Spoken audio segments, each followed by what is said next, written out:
Dari kota mana? Mungkin dari ARA yang ARAA dulu, mungkin. Asalnya dari mana? Dan tujuan kuliahnya pengen kemana nih? Bisa ditulis aja, bisa open mic, terserah.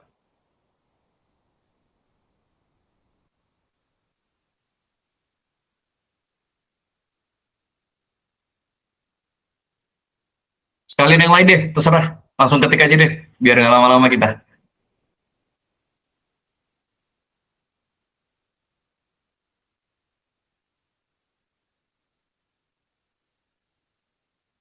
Kalau oh iya, aku belum ngomong aku dari mana ya? Sorry, aku dari Malang. Mungkin ada yang dari Malang? Nggak ada. Oke, okay, sure.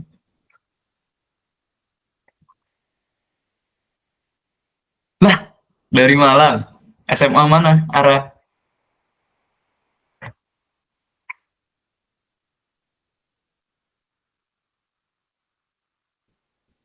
Oke, okay, mungkin sembari arah SMA. Ya, oke. Okay. Aku dulu dari SMA Lab.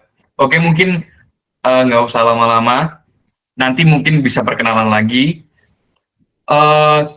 Kita bakal bahas literasi bahasa Inggris yang 003. Udah dikirim ya di grup harusnya. Oke, mungkin bisa dibuka dulu. Kita bakal bahas yang teks pertama. Mungkin ada yang berani atau pede buat bacain dulu teks pertamanya. Open mic aja kalau mau, silakan. No judgment here. Di sini kita sama-sama belajar. Aku juga masih siswa.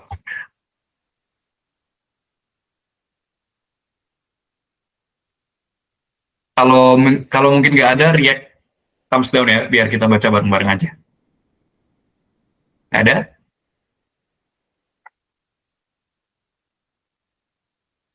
Oke, nggak ada. Oke, kalau itu nggak ada, oke. Oke, kita mungkin bahas dari teks pertama ya. Nah, teks pertama ini langsung ke soal aja. Oh ya, BTW udah pada buka kan? Sorry, aku kemana-mana. Udah pada buka kan? Oke, udah ya. Oke, nomor pertama. The word outbreak in paragraph 1 means, ada yang mungkin tahu jawabannya, outbreak. Ini tanpa konteks dulu mungkin. Outbreak itu, dari pilihan ini, kira-kira yang mana yang paling benar? Oh, chef juga sekalian? Oke, sorry.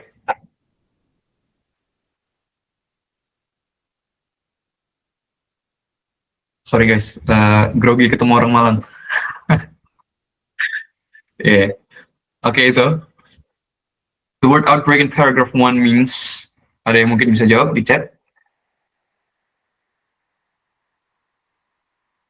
Atau jangan-jangan belum pada baca ya?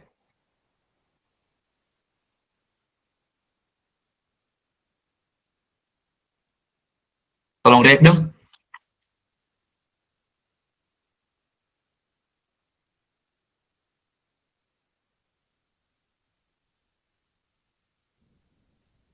Nggak ada? Oke, kalau nggak ada, kita langsung bahas ininya aja. Apa ya, teknis lah. Jadi di UTBK itu ada types of questions-nya, ada tipe-tipe soalnya. Nah, yang pertama itu biasanya, kayak contoh pertama ini, the word outbreak in paragraph 1 means, itu berarti sinonim. Jadi, cara ngerjainnya, itu kita cari yang sama-sama kata benda. Outbreak itu kan kata benda, noun. Nah, di situ ada epidemic, ada catastrophe, ada doom, ada infectious, ada reluctant. Yang dimana infectious itu kata sifat yang artinya menular. Jadi coret itu, ini namanya sistem eliminasi ya. Jadi dilihat dulu di pilihannya, yang paling nggak masuk akal dicoret. Nah, setelah itu outbreak itu artinya kan jelek ya, outbreak bukan jelek, mencemari. Outbreak itu mencemari. Jadi infectious itu kata sifat yang artinya sama tapi kata sifat, jadi coret.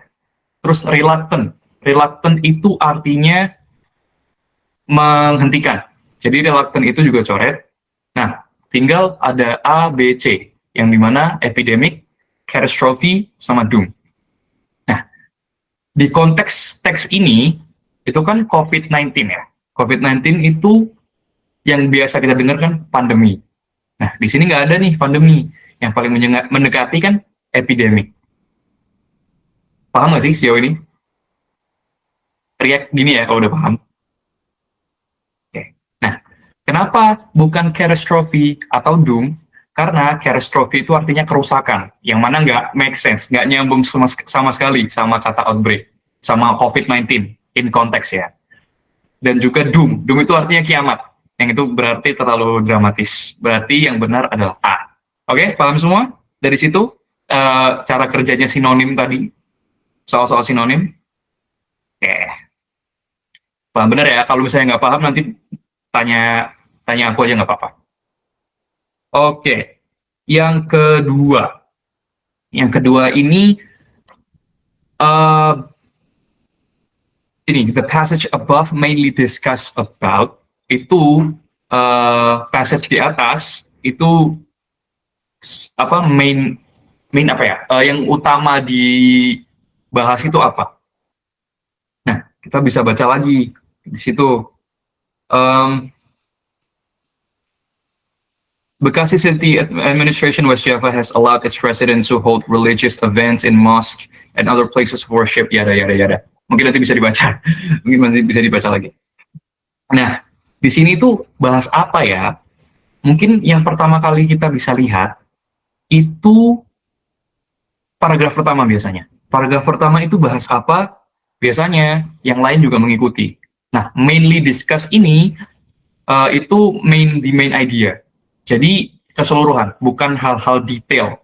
Jadi kecuali kalau misalnya ditanyain di nomor ini sekian sekian sekian ini bahas apa, nah itu baru detail, informasi detail. Lah mainly di sini adalah yang why. Di sini bahas apa? Biasanya itu ada di kalimat pertama atau paragraf pertama, sorry. Nah di sini bisa kita lihat kalimat pertama ini ngesitasi ini Bekasi Mayor Circular number 450 3408 said the cases etc. etc. Itu berarti di sini kita lagi bahas itu. Oke, paham dari sampai sini atau mungkin ada yang ditanyakan? Karena aku yakin kalau aku diajar gitu juga agak nggak paham sih. Kalau udah paham, thumbs up. Kalau misalnya belum paham, nggak usah di anu juga. Oke, udah paham ya berarti. Oke. Sorry ya kalau misalnya ini. Lalu yang ketiga, nah ini, yang tadi kan main, itu yang vague, yang luas, yang wide. Nah yang ketiga ini, what may cause Bekasi Mayor Circular number 450, etc., etc., permit issued. Nah, di sini adalah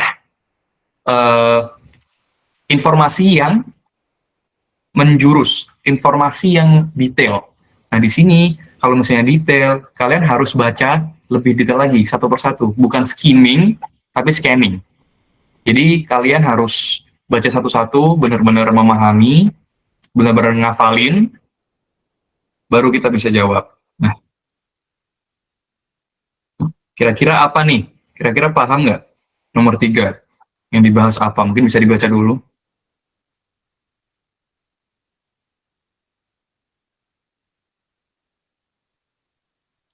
Dan juga ini kan pertanyaannya ada detailnya ya, ada number 450 something-something itu. Nah, coba cari paragraf di mana yang menjelaskan itu, biasanya pasti nemu jawabannya.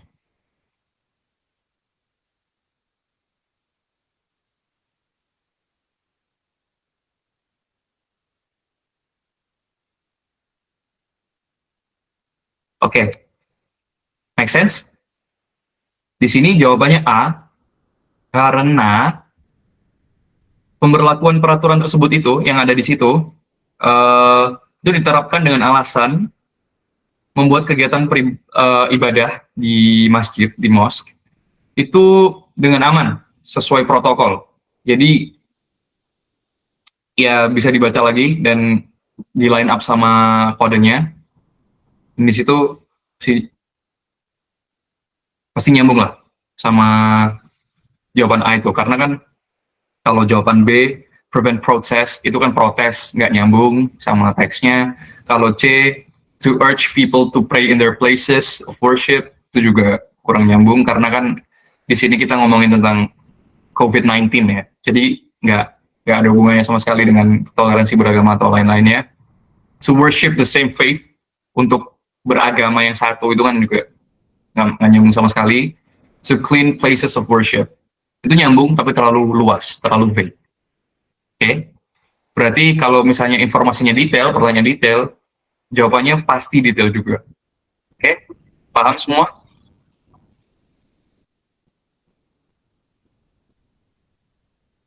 Oke. Oke. Lalu yang keempat nih, terakhir yang aku bantu ya. Nanti yang selanjutnya kalian kerjain sendiri. What is the author's purpose in writing the passage? Nah, di sini biasanya di teks-teks itu yang muncul 4 ini. Jadi yang keempat ini, apa sih tujuannya penulis ini ngeluarin statement ini, ngeluarin teks ini, passage ini. Nah, itu kita bisa lihat dari cara intonasinya. Intonasi kan biasanya kan ada ya di teks. Ada teks itu kan ada teks narasi, ada deskripsi, ada persuasi, ada informasi, ada argumentasi, eksposisi, dan lain-lainnya. Ada prosedur juga. Nah, kalau teks narasi kan udah ngerti ya, narasi itu kan kayak cerita, menarasikan si A ke B itu gimana hubungannya. Terus kalau deskripsi ya itu mendeskripsikan sesuatu seperti mouse ini, mouse hijau, mouse ini memiliki wheel ini dan lain-lain. Itu deskripsi. Persuasi itu mengajak. Jadi kayak misalnya para masyarakat Indonesia dihimbau untuk segera gini, itu persuasi. Kalau informatif ya informasi mengenai apa yang akan disampaikan. Terus argumentatif itu biasanya in my opinion, jadi opini, dan juga ada fakta-fakta yang back it up. Tapi more or so itu lebih ke opini, ya, dan lain-lain. Nah, kita bisa lihat di sini, dari jawaban-jawaban itu, A, B, C, D, E itu, kan yang pertama yang A, itu urge people to pray in their home. Itu berarti persuasi kan, kayak urge, kayak kamu di sini aja ya, itu urge. Jadi itu persuasi. Yang B itu prevent coronavirus spread in Bekasi City. Itu harusnya informatif ya mungkin ya, atau prosedur. Harusnya prosedur sih, karena kan caranya. Kalau yang C itu make sure people follow health protocols, itu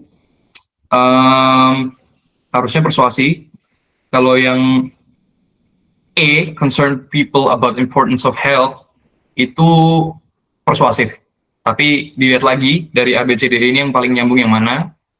Nah, yang paling nyambung itu D. Kenapa? Karena secara umum teks itu ngebahas tentang pembukaan kembali tempat peribadatan, ya mosque itu tadi, seperti yang dinyatakan dalam opsi D itu tadi.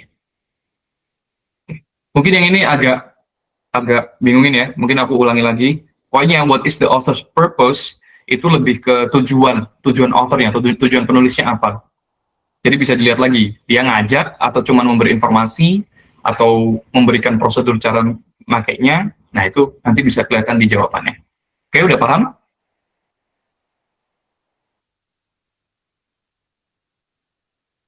Oh, kayaknya belum paham ya. Aku ulangi lagi. Kalau aku ulangi lagi, thumbs up, please.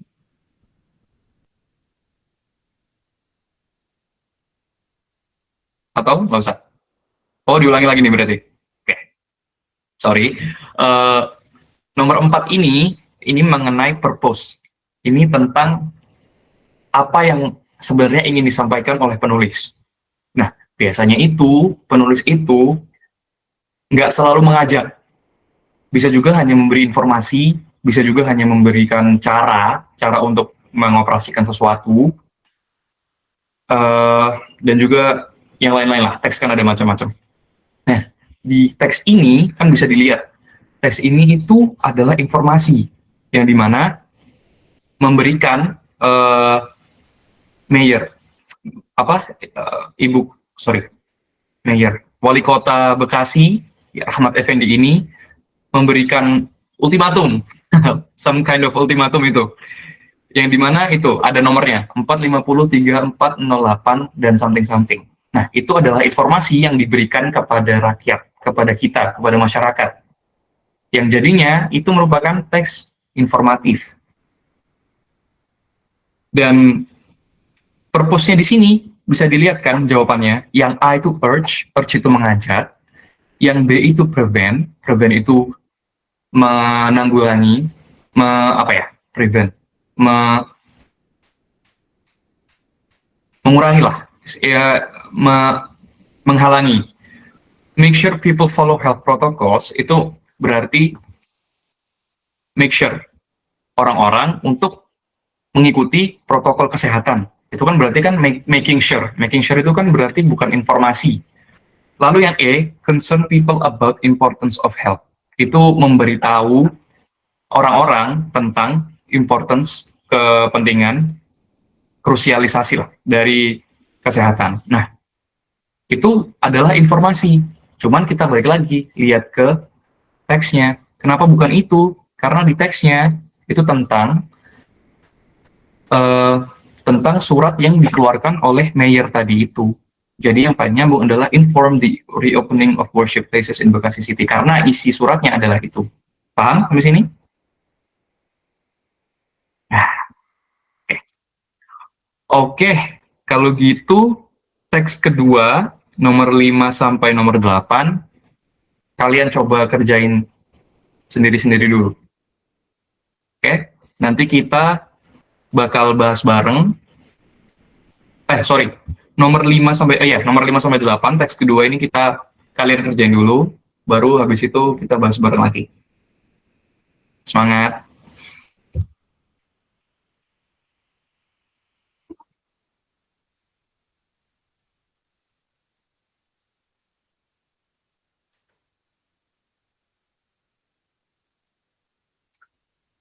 Oh iya, sorry. Aku lupa kasih waktu. Aku kasih waktu 5 menit ya tiap teks.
Oke, udah 5 menit.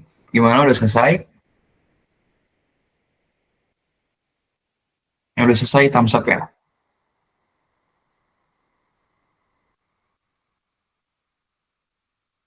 Wah, belum ada yang selesai ya? Oke, aku kasih waktu tambahan 2 menit ya.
Oke, waktunya udah selesai.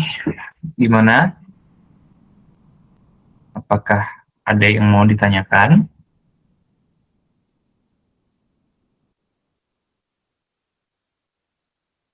Udah selesai? Udah pada selesai?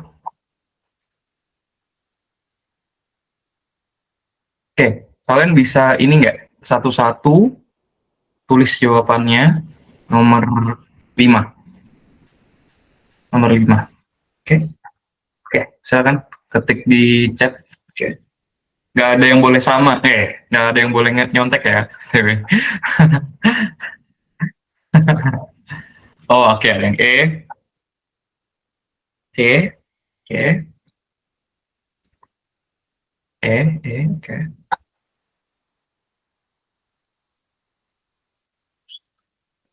Oke, udah semua. Oke. Oke, yang benar jawabannya adalah C. Oke, kenapa? Kita biar paham kata those itu ya, kita harus paham sama kalimat di situ. I noted that um, several national strategic projects are very crucial to equalize and strengthen people's economy. Yang di situ artinya saya mencatat bahwa terdapat beberapa proyek nasional strategis yang sangat penting untuk memperkuat perekonomian masyarakat. Nah, dari kalimat di situ tersebut, yang kalimat yang aku barusan sampaikan, kita bisa nyimpulin bahwa those itu merujuk kepada national strategic projects yang tadi dikatakan oleh Bapak yang ada di situ, yang ada di teksnya. Pak Jokowi, sorry. Nah, oke, udah paham kenapa C? Oh iya, mungkin yang kenapa bukan Karena di paragraf 3 kita bisa lihat ya, ini. I know that there's several. Wait, sorry. Those included in the PSN he considered crucial were the People's Land Certification. Nah, di situ kita bisa lihat kenapa those itu yang C itu karena di situ dijelasin lagi tuh. Di situ yang krusial adalah People's Land Certification Program, legalization of transmigration land, agrarian reform, social forestry dan lain-lain. Itu merujuk kepada project. Itu adalah bentuk-bentuk yang nantinya akan dijadikan proyek oleh Bapak Jokowi yang ada di teks ini. Oke, paham? Sudah paham? Oke, Ayah, terima kasih sudah jawab. Oke, terima kasih teman-teman sudah react.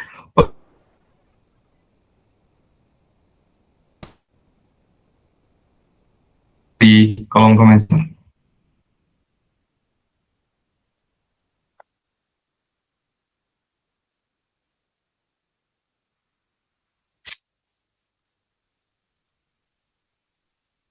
Apa ada yang sudah kan? Udah pada ngerjain kan? Nomor 6 tolong ditulis ya di kolom komentar.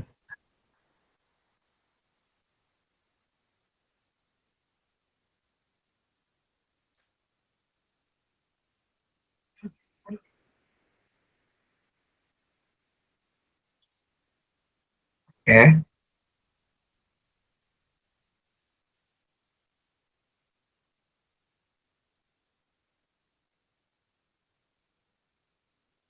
Ya. Udah semua ini? Harusnya ada 13 orang ya. 1, 2, 3, 4, 5, 6. Masih 6 yang jawab, mungkin yang lainnya. Aku tunggu 30 detik lagi deh. Ya.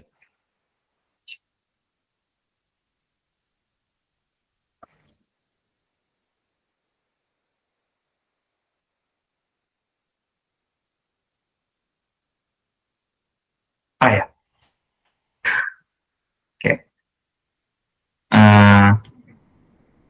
Oke, udah. Yang benar adalah B. Kenapa B? Karena karena menurut informasi yang ada di tulisannya, yang ada di paragraf kedua, especially, kita bisa nyimpulin nih bahwa proyek strategis nasional, PSN itu, punya efek yang signifikan terhadap perbaikan ekonomi, dan itu ada citasinya, dan itu bisa dilihat di pernyataan.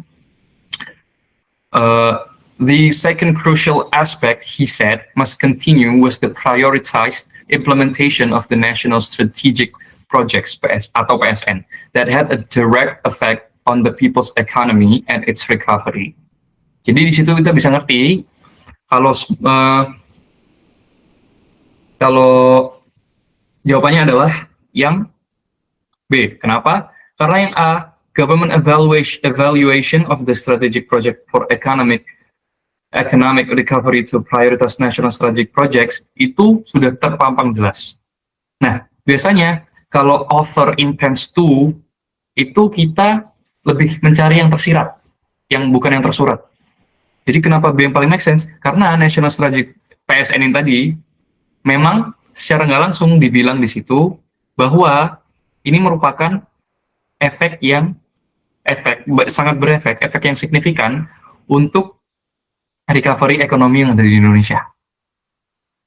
Itu tadi bisa dilihat di paragraf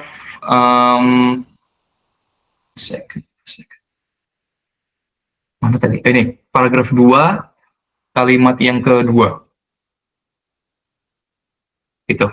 The second crucial aspect he said must continue was the prioritized implementation of the national strategic projects that had a direct effect on the people's economy and its recovery. Dari sini paham? Jadi intinya adalah, biasanya intention dari author itu, tujuannya itu biasanya tidak tersurat, namun tersirat. Paham? Kalau paham, thumbs up. Oke. Risha Satoru. Terima kasih Risha Satoru. Oke, sekarang nomor 7. Kadang suka ketipu gitu Kak, dikirain yang paling panjang yang benar. Nah itu juga sangat krusial ya. Biasanya yang paling panjang itu justru yang malah belepotan sekali, malah yang salah. Itu bisa dilihat nanti kalau misalnya di tes TOEFL, tes IELTS itu juga kayak gitu. Kebanyakan malah mengecoh. Itu emang kita disuruh buat apa ya? Buat membaca ulang, skimming, scanning dan apapun yang harus kita lakukan biar nggak ketipu. Karena emang UTBK pasti nipu. Itu pasti. Nggak mungkin yang paling benar itu yang paling panjang. Nggak mungkin segampang itu. Oke, kita lanjut ke nomor 7. Oke, silakan tulis jawabannya.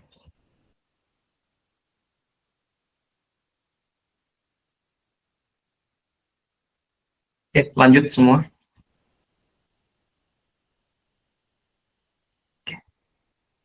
Udah semua. Kurang 3 nih. Kurang 3. Kurang banyak sih, Mas Ian. Kurang 9.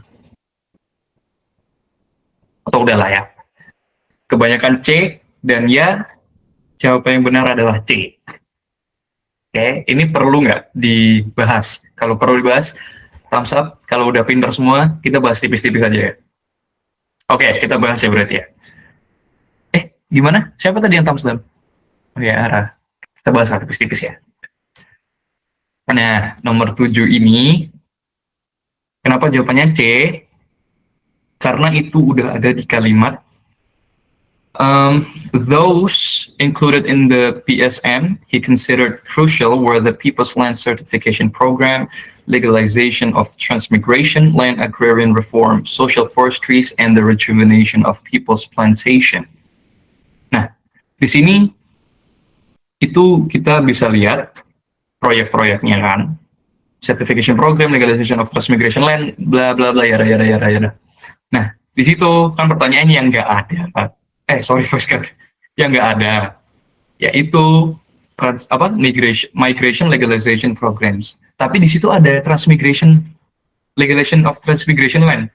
Meskipun beda konteks, kalian bisa ngerti nggak perbedaan migration sama transmigration? Takutnya nanti kalau misalnya di soal selanjutnya, kalian kekecoh gara-gara kata yang hampir sama. Mungkin ada yang bingung. Kalau yang bingung, thumbs down. Kalau yang nggak bingung, thumbs up.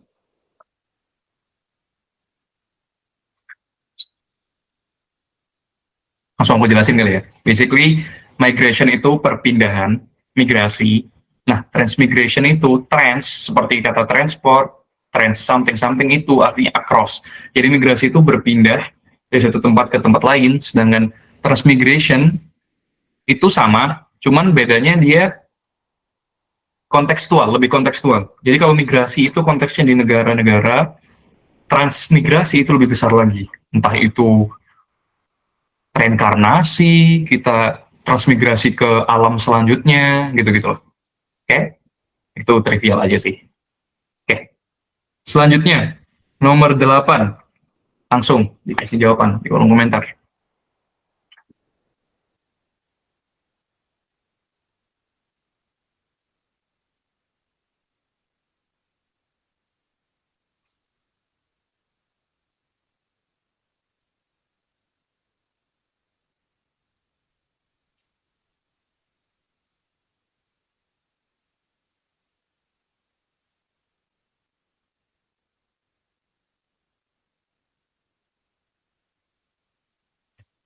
Oke, udah? Ya, kalian bener semua. Jawabannya A. Apa A? Ya, karena emang self-explanatory sih, udah terlihat dalam paragrafnya. Di paragraf pertama itu emang memuat informasi tentang 4 strategi PSN ini untuk memperbaiki perekonomian pasca COVID-19. Nah, paragraf kedua kemudian menyatakan informasi bahwa PSN ini akan dilakukan evaluasi untuk akhirnya diimplementasikan. Lalu paragraf ketiga menjelaskan tujuan PSN untuk memperkuat dan meratakan pembangunan ekonomi rakyat serta program apa saja yang dicakup dalam PSN. Oke, udah benar semua. Itu kayaknya self-explanatory dan nggak bakal kekecoh sih harusnya. Oke, ya, ada yang perlu ditanyain mungkin nomor 8 sebelum kita lanjut ke teks selanjutnya. Kalau nggak ada thumbs down. Oke, oke, sip. Kita lanjut ke teks 3. Aku kasih waktu sekarang, aku tambahin deh. Aku kasih waktu 7 menit ya. Oke, tadi kan kita. Oke, waktu dimulai dari sekarang. Semangat.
Oke, waktunya udah selesai, udah 7 menit.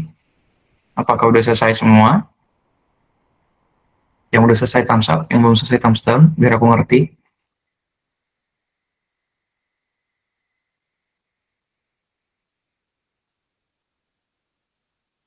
Kayaknya belum semua ya.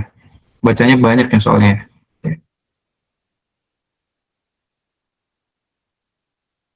Tapi itu aku tambahin 1 menit ya. 1 menit aja.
Oke, waktunya udah habis. Udah ada yang jawab, Dia Akila. Ada yang jawab lagi, please.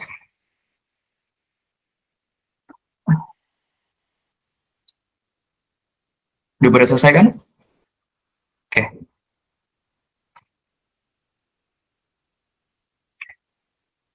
keep the answers coming.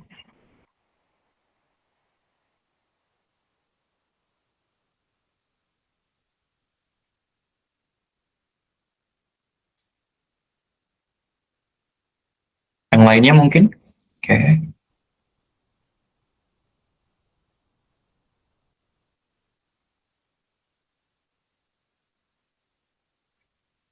oke. Yang lainnya gimana?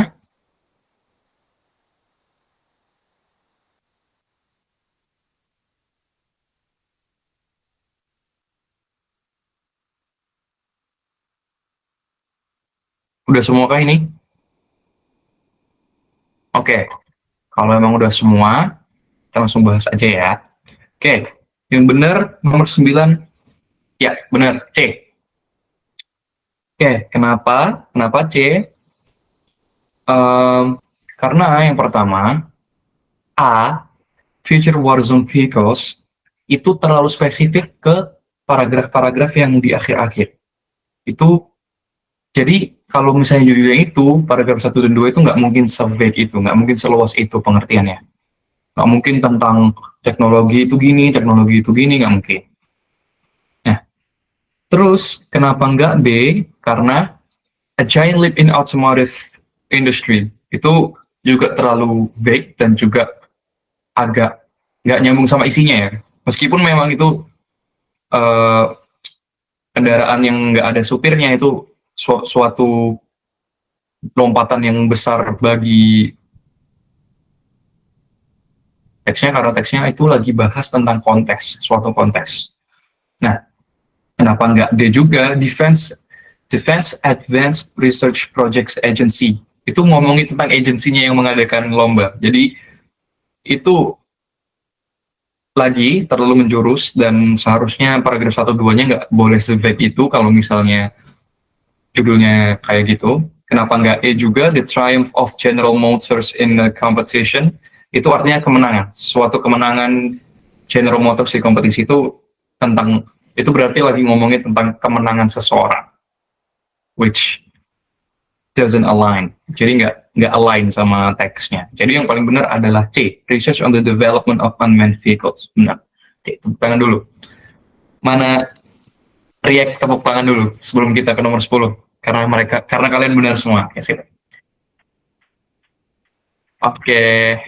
Oke, selanjutnya nomor 10. Bisa silakan ditulis di kolom komentar jawabannya.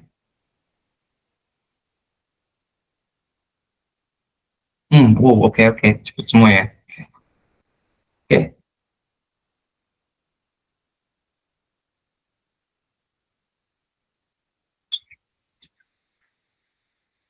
oke. Udah. Dan ya, benar jawabannya adalah D. Karena, kenapa D?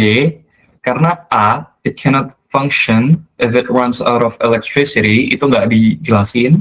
Terus bad weather and traffic jam are minor problems for autonomous vehicles, itu juga nggak dijelasin. Terus 60 teams managed to design autonomous vehicles in the DARPA competition, itu juga nggak ada di teks. Lalu yang E, robotic chauffeur will be robotic chauffeur will be ready in the near future. Itu ada di teks memang tentang robotic chauffeur itu, tapi di sini kita bisa melihat Zhang di paragraf terakhir dan kalimat terakhir, commercially viable autonomous driving product may be available. Bukan itu. Paragraf, paragraf mana ya tadi? Oh ya, paragraf terakhir kalimat pertama, sorry. So they want, people should not look for robotic chauffeur immediately. Sorry kalau bacanya salah ya. Itu harusnya chauffeur bacanya. Sorry. Itu should not. Ada tulisan not. Look for robotic chauffeur immediately. Jadi udah jelas. Berarti yang E salah. Nah, yang paling benar deh. Oke, bagus. Sekarang lanjut ke nomor 11. Silahkan tulis jawabannya.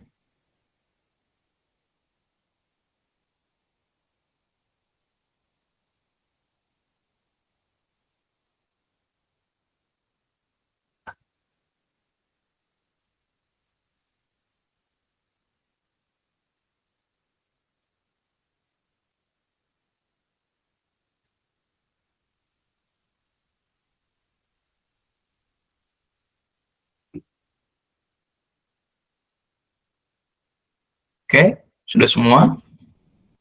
Belum semua ya kayaknya ya. Saya dilanjut, keep it coming.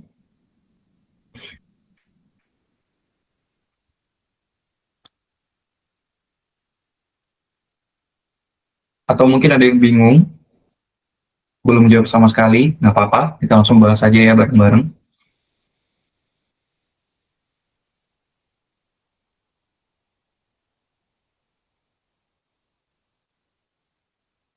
Mungkin langsung aja kali ya. Oke, dan jawaban nomor 11, ya bener deh, karena emang udah dijelasin di paragraf 4, kalimat kedua, yang dimana adalah, nih, sorry,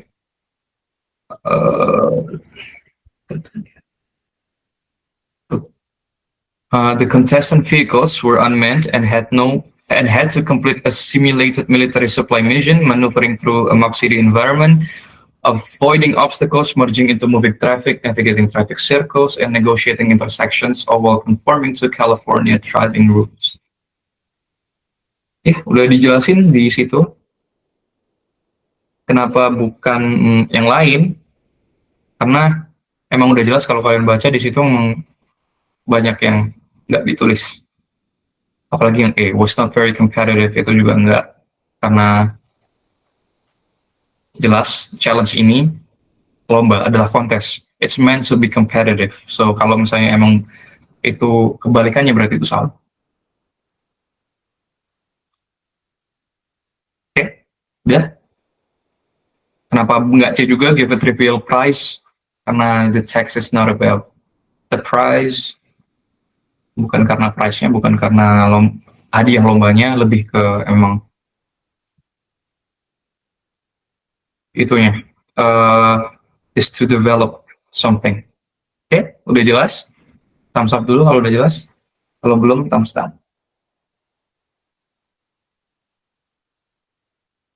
Gimana? Itu yakin?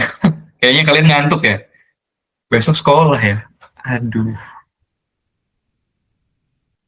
Sih. Semangat ya besok yang sekolah. Aduh. Dikit lagi kalian kuliah. Di kuliah itu jadwalnya Insya Allah nggak sebadet itu. Meskipun bakal lebih jarang di rumah sih kayaknya. Oke, kita tadi sampai nomor 12 ya. Oke, langsung jawab aja.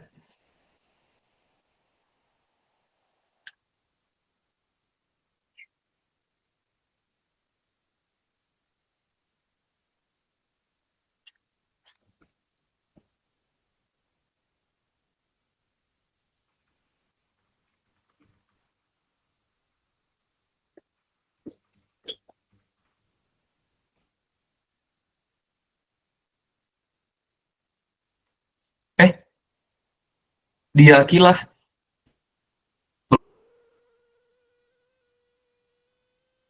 Kalau iya, angkat ini, jempol. Nomor 11 atau 12 ya?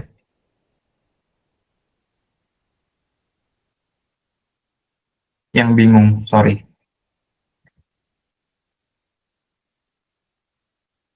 Oh, 12 ya, oke. Kita bakal jelas, kita bakal bareng-bareng. Oke, the word obstacles in paragraph 4 is closest in meaning to which of the following? Jadi di sini maksudnya adalah di paragraf 4 kata obstacle itu yang paling mendekati artinya itu yang mana?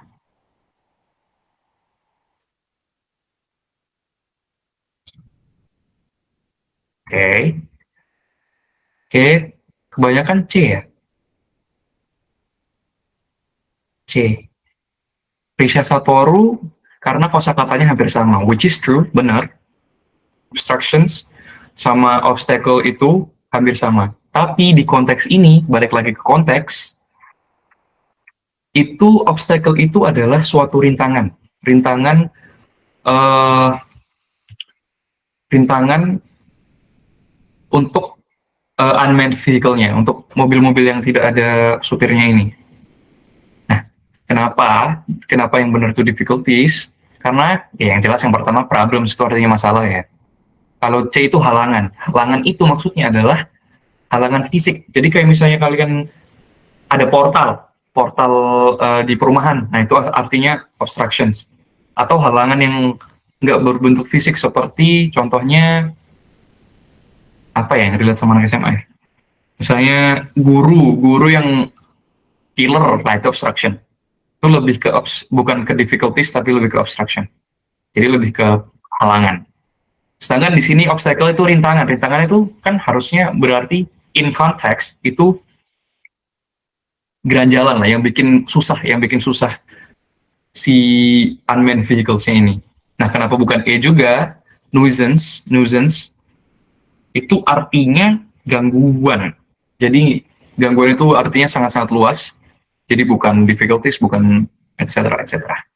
Di sini memang sangat-sangat mudah terkecoh karena obstruction, karena biasanya pilihannya itu emang apa ya, sinonim lah, sinonim yang sama-sama kata tersebut. Cuman di sini di UTBK itu kenapa namanya literasi bahasa Inggris, itu kita harus ngelihat lagi konteksnya, kita harus paham sama apa yang dituliskan sama penulis ini. Jadi mungkin untuk deket-deket ini kalian harus perbanyak vowel, perbanyak suku kata, vocab, sorry bukan vowel, vocab, terus habis itu sering-sering, nih tipsnya ya, kalau misalnya bisa bahasa Inggris, sering-sering ngomong sendiri. Itu aku, kenapa aku bisa dibilang fluent, aku suka ngomong sendiri kalau di motor dan lain. Dan juga itu sangat-sangat bisa menambah vocab kalian. Oke. Oke, udah paham di sini kenapa obstacle itu bukan obstructions, meskipun kosakatanya hampir sama? Udah paham kalau udah paham? Risha Satoru udah paham? Kamu fans Jujutsu Kaisen ya? Ya, you're welcome Risha Satoru. Oke. Sekarang kita lanjut ke nomor 13. Oh iya, ARA. Jawabannya yang benar itu difficulties. Kesulitan. Jadi di dalam konteksnya itu kan kesulitan, bukan obstruction. Kamu jawab apa ya tadi? Kamu jawab C. Yang artinya salah. Iya, udah paham ya harusnya. Oke, sekarang 13. 13 ini Jawabannya adalah apa? Coba kalian tulis.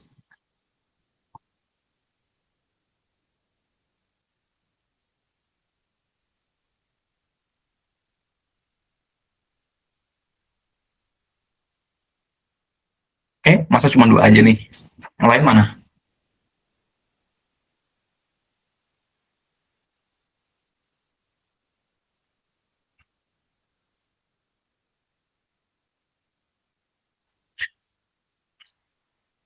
Yang lain? Selain Ara dan Risha Satoru? Ara yang R-nya satu mungkin?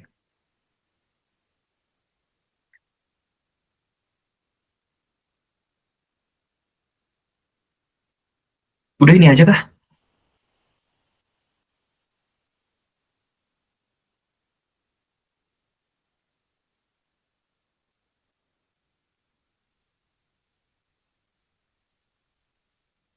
Aku tunggu dua jawaban lagi deh, biar kita bisa bahas. Karena kalau cuma tiga, takutnya nanti kalian nggak merhatiin.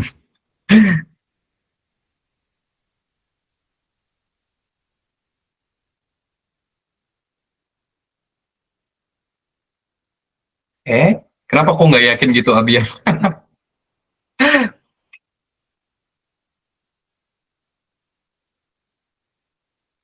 Satu lagi,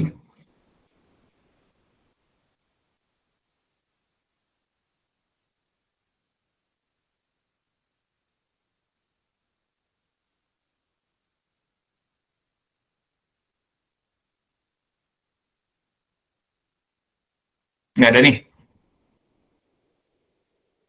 Oke, sip. Dan yang benar jawabannya adalah E. Benar kalian semua. Sip. Tangan dulu, teriak tepuk tangan. Kenapa E? Karena A, B, C, D itu memang ada di teks dan bisa dibuktikan dengan kalian baca yang B itu paragraf 3 kalimat kedua, C itu paragraf 4 kalimat kedua, D paragraf kelima kalimat ketiga, dan yang A itu paragraf pertama dan kalimat kedua. Dan E itu nggak ada sama sekali. Oke, nggak bisa dijelasin karena memang nggak ada di teks dan jawabannya kan yang nggak ada. Berarti itu jawabannya false. Biasanya false atau accept. False, accept, sama not. Itu jangan sampai luput ya, karena biasanya itu mengecoh. Yang tidak ada, bukan yang ada. Oke, sip. Dah, bukan. Sekarang kita ke teks. Wah, belum terakhir ya. Teks keempat. Teks keempat. Silakan dikerjakan. Aku kasih waktu 5 menit.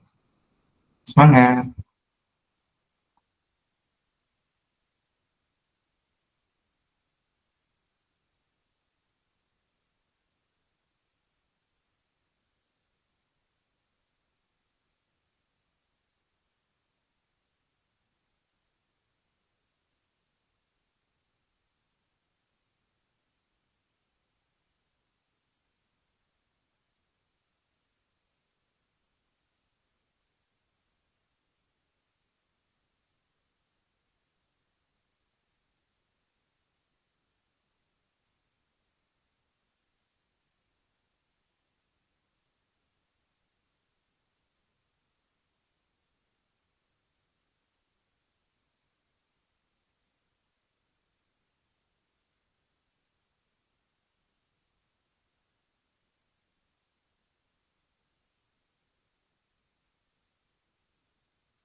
Wah, ini dia Akila.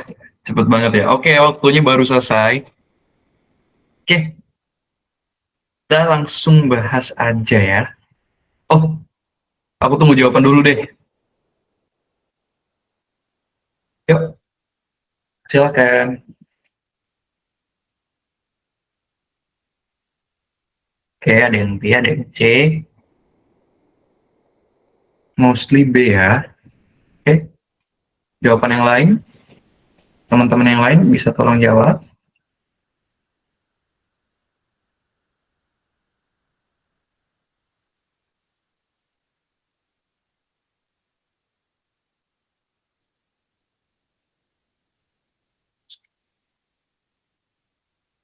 Oke, ada yang C, ada yang B ya. Berarti mixed opinion. Oke, udah kali ya. Mungkin C dan B itu ya jawabannya ya. Oke, jawaban yang benar adalah B. Apa enggak C?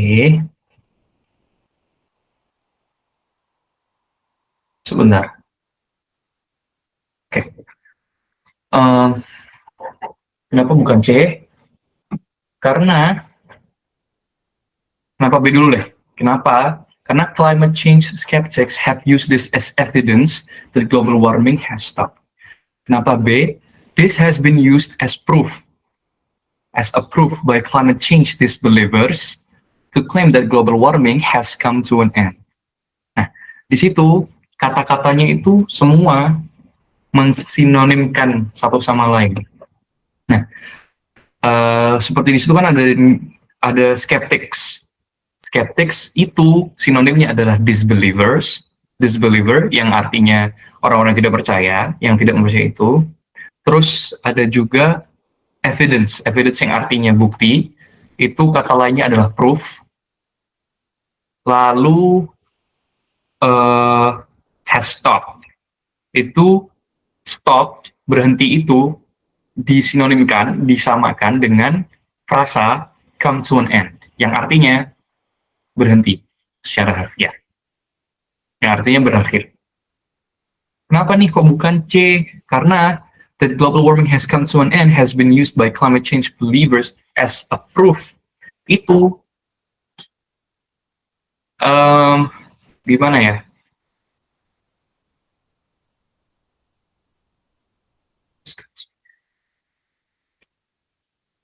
Eh, benar juga ya ini. By climate change believers. Oh, sorry. Climate change believers. Itu di situ bisa dilihat climate change believers. Itu kan artinya yang mempercayai. Sedangkan di kalimat aslinya itu skeptics, yang artinya adalah disbelievers. Skeptics itu yang tidak percaya. Skeptics. Pernah kalian lihat di TikTok? Aduh, ini tutornya aja sampai kecoh ini ya. Kalian jangan sampai ya. Itu biasanya satu kata yang sangat-sangat kunci. Ya itu tadi believers, disbeliever, terus habis itu skeptics. Itu jangan sampai luput. Sekali lagi, banyakin vocab kalian, banyakin apalan bahasa Inggris biar iya. Terima kasih. Oke, berarti kita lanjut ke nomor 15. Oke, silakan ditulis jawabannya. Wow, oke.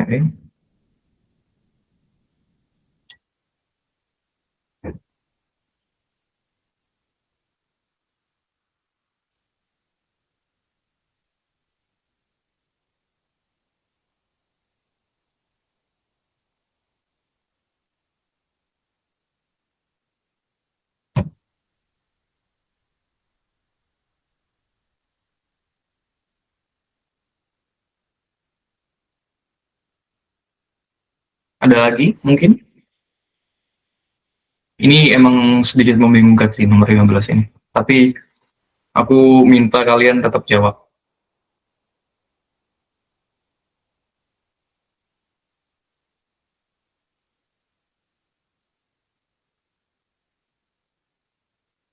Hmm, oke.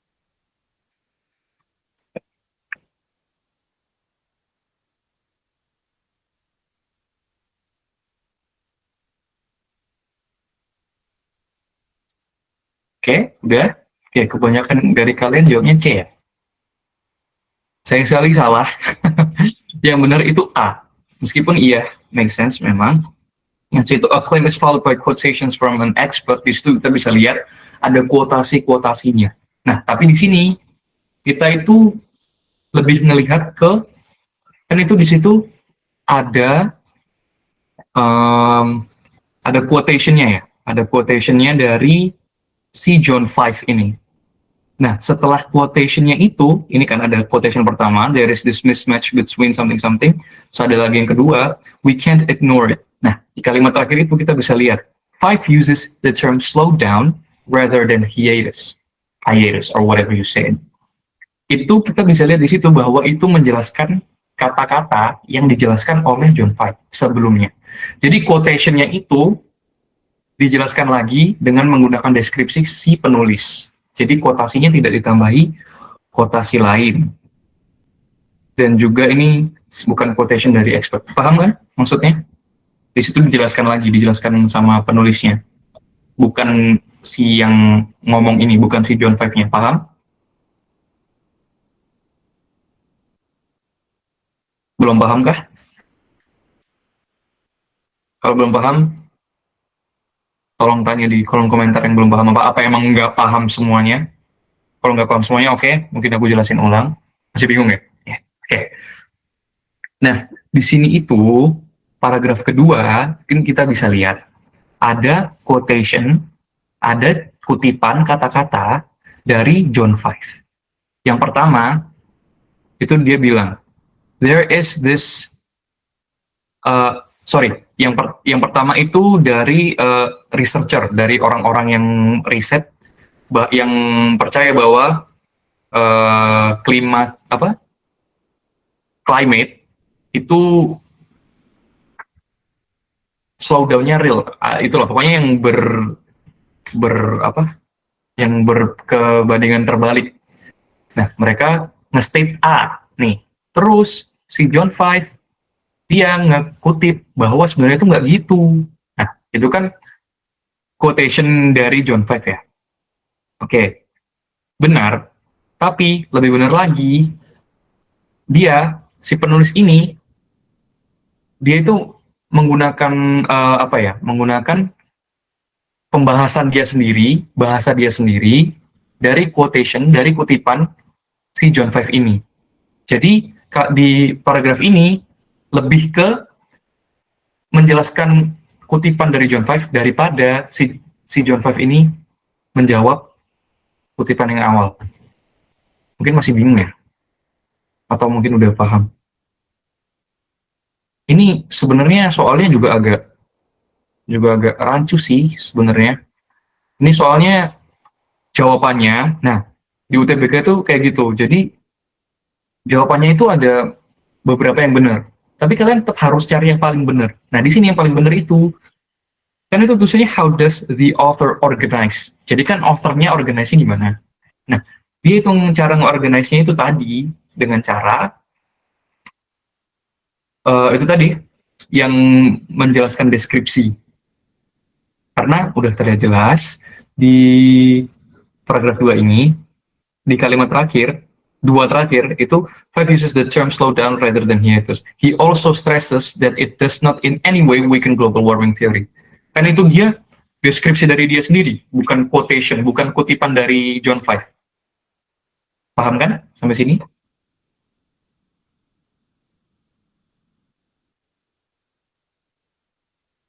Mungkin kalau misalnya nanti belum paham, kita lanjut. Mungkin bisa chat aku atau bisa chat di grup, nanti bisa minta nomor aku, silakan. Aku bakal bantu sebisa aku. Oke, kita lanjut nomor 16. Nomor 16 bisa ditulis di kolom komentar.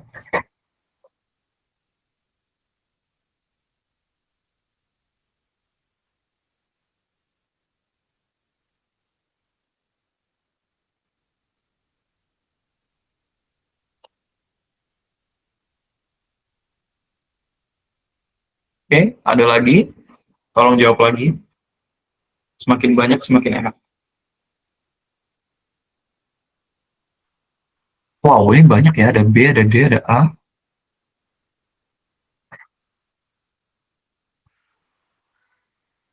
Oke, mungkin ini straightforward kok jawabannya. Oke, kita mungkin langsung jawab aja. Jawaban nomor 16 ini adalah B. Kenapa? Karena di paragraf 2 itu kita bisa melihat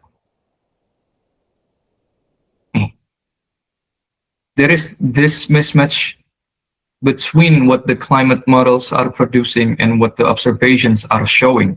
There is this mismatch. Terus habis itu, yang ngomong, we can't ignore it. Jadi Five itu bilang, kita tuh nggak bisa ignore the climate change. The climate change. Kenapa bukan A? Itu a disbeliever of Hierarchy theory. Itu kita bisa lihat di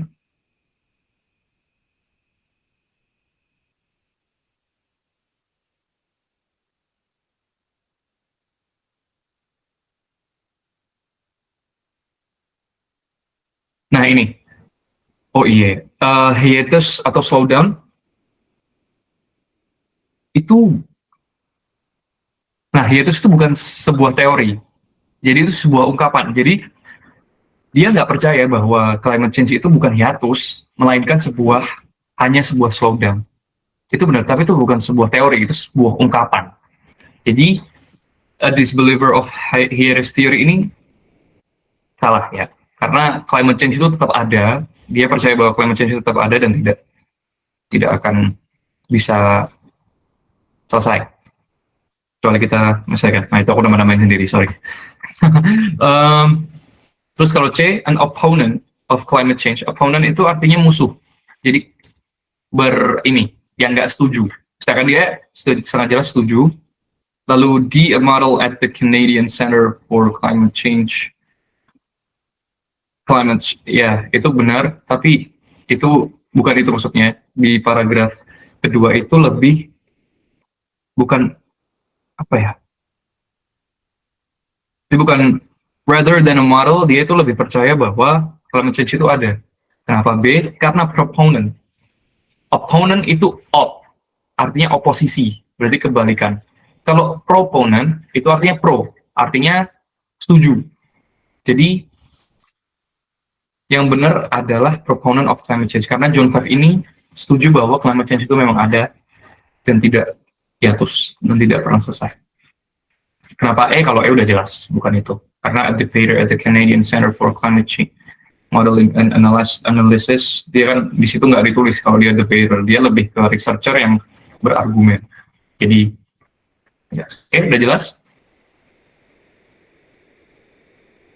Udah jelas ya, proponent. Itu kata yang bahkan jarang kita gunain.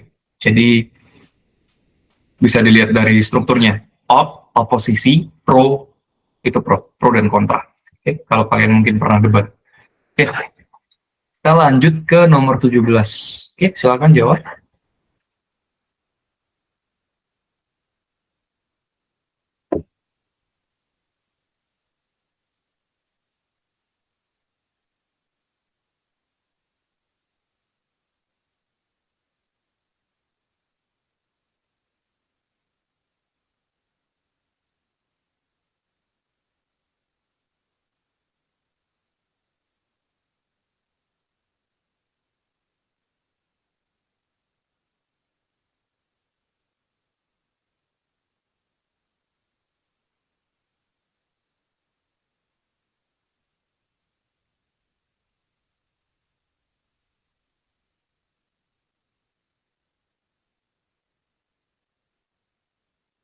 Oke, udah ya.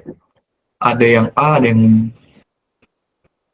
D, ada yang B, ini macam-macam ya. Oke, 17 ini yang benar jawabannya adalah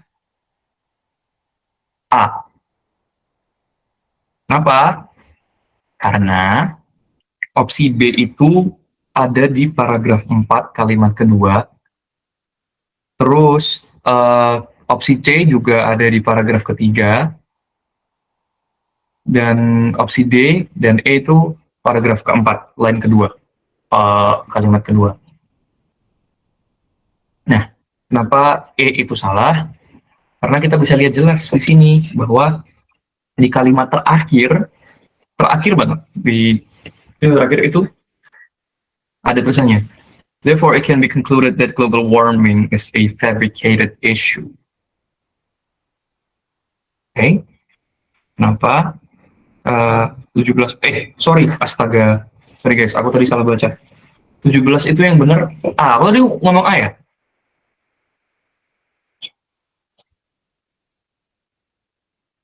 Iya. Udah aku bahas tadi. Mungkin kalian bisa baca lagi di kalimat sebelumnya itu. Harus baca ulang. Itu udah jelas. Shows the author's false idea. B5 is a climate modeler at the Canadian Center for Climate Modeling and Analysis in Victoria. Itu dia benar ya. Itu Victoria di Kanada. The findings show differences in temperature readings from ships and buoys. Itu juga ada ya. Oke, basically ada di ini, ada di teksnya. Kalian harus baca ulang. Oke, sudah paham? Oke. Mungkin untuk sekarang itu aja sih. Sebenarnya ada teks lagi, teks kelima, cuman udah malam. Waktunya kalian tidur besok sekolah ya. Mungkin iya, kalau misalnya emang kalian mau exercise lagi, mau tanya-tanya sama teman-teman, kalian harus tetap latihan pokoknya ya. Mungkin kita ketemu cuma 1 minggu sekali, tapi kalian harus tetap latihan terus-terusan sama teman-teman, banyak-banyakin hafalan suku kata bahasa Inggris, kosakata, sorry bukan suku kata, kosakata bahasa Inggris, terus banyakin ngobrol sama teman-teman. Broken English udah nggak usah peduli, karena dengan salah itu kalian belajar. Dan juga jangan ngikutin kata-kata orang-orang TikTok yang bahasa Inggrisnya gini banget, nggak malu apa, udah tabrak aja. Karena dari kesalahan itu kalian bisa belajar dan mengerti bahwa bahasa Inggris ini bukan bahasa pertama kalian, dan it's okay.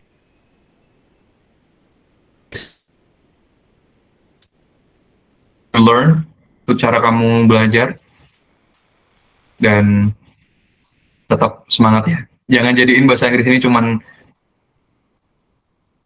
tips Kak ngafalin vocab yang satu kata tapi panjang, suka lupa artinya. Contohnya apa tuh kalau bisa?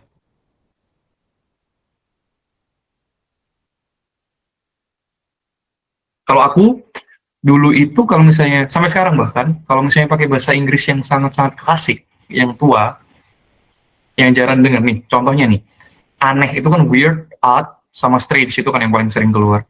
Tapi aku pernah baca di teks waktu kuliah ini, peculiar. Nah, peculiar itu kan sangat-sangat jarang dipakai. Nah, kata ini, vocab ini, kalian tulis di catatan, terus habis itu, kalau memang kalian bisa bawa HP di sekolah, kalian buka Google dan cari artinya. Nah, artinya pertama itu arti bahasa Indonesianya, lalu yang kedua arti dari kata ini. Jadi nanti ada dictionary yang English to Indonesia, ada yang English to English. Jadi nanti kalian baca di situ penjelasannya. Oh ternyata ini artinya, ternyata ini artinya. Tipsnya itu sih, emang lihat-lihat Google sih, pasti nanti hafal. Sama sering-sering pakai kata itu, meskipun cringe, meskipun emang terlalu kelihatan sok pinter, sering-sering pakai kata-kata itu pasti kalian ingat. Aku sering ngomong peculiar sekarang gara-gara itu, gara-gara hafalan. Itu aja sih. Sama kalau grammar itu selagi nggak messed up, nggak rusak-rusak parah, orang-orang bule bakal paham. Orang Indonesia aja yang terlalu mikir. Tapi kalau di konteks akademi, grammar itu sangat penting. Tetap aja kalian harus belajar. Tapi jangan nggak pede ya dengan itu. Karena kalau kamu ngomong what is you doing aja, itu nggak apa-apa. Orang Amerika banyak yang ngomong gitu. Oke? Semangat teman-teman. Harus barengin sinonim. Iya, benar. Aku belajarnya gitu. Biar apal. Ada yang mau ditanya lagi sebelum kita tutup sesi ini? Kalau memang udah, kalian bisa react, tepuk tangan dulu. Tepuk tangan buat kalian semua yang sudah mau belajar. Aku sangat-sangat happy kalian mau belajar. Mohon maaf kalau memang aku kurang konkret ya dalam menjelaskan. Nanti mungkin bisa chat aku atau kita ketemu di lain waktu. Terima kasih teman-teman. Sama-sama Ayah udah mau mendengarkan. Terima kasih semua. Boleh keluar kok. Terima kasih. Sampai jumpa. Sama-sama teman-teman. Terima kasih ya. Sama-sama Bian.